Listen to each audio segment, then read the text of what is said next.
Shri Swami Samarth. Doctor Rakesh शनिवारी काय करायचं सांगण्यासाठी आली आहे. शनिवार आहे.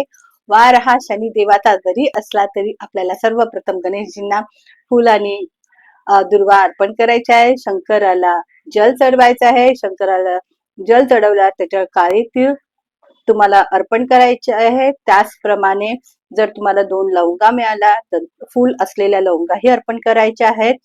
आणि दूध जर अर्पण करणार असाल तर दुधामध्ये थोडे काळे तीळ घाला आणि जल द्या, बेल फूल वाहा. अशा प्रकारे शंकराचं हे करा. ओम नमो शिवायचा जप करा. ओम शनी जप करा. ज्याच्याने तुम्हाला आजच्या दिवसाचं महत्व तुमच्या राशीला, तुमच्या ग्रहांना त्याचं महत्व कळेल. कारण शनिदेव म्हटला की जिथे न्याय, प्रिय, शिक्षा, न्याय असतो, परत तिथे डिसिप्लिन असतं. अशा ठिकाणी आपल्याला शनिदेव फार इम्पॉर्टंट असतात. दानामध्ये तुम्ही आज काळे तीळ द्या, किंवा काही वस्तू द्या. पावसाचा सीझन आहे तर तुम्ही कुणाला रेनकोट, छत्री, चपला देऊ शकता. त्याचप्रमाणे चहा द्या, भजी द्या, ब्लॅक कोल्ड्रिंक मध्ये कोको कोला, पेप्सी कोला असं तुम्ही द्या. ज्याच्याने तुमच्या ग्रहाला, शनी देवाला स्ट्रॉंग करतं. दान फार महत्वाचा. जे आपल्याकडे कचरा वेचक आहे किंवा साफसफाई कामगार आहेत त्यांना नक्कीच द्या.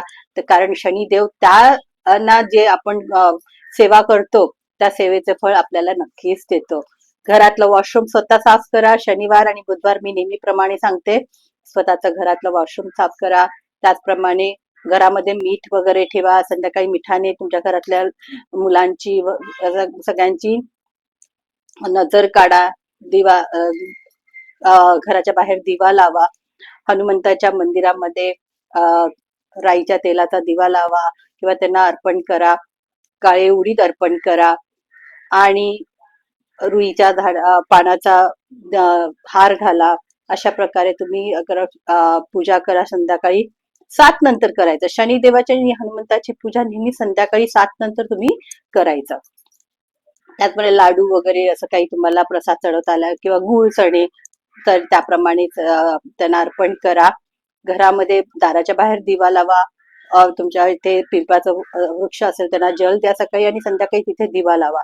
अशा प्रकारे आजचा दिवस तुम्ही साजरा करा. श्री स्वामी समर्थ.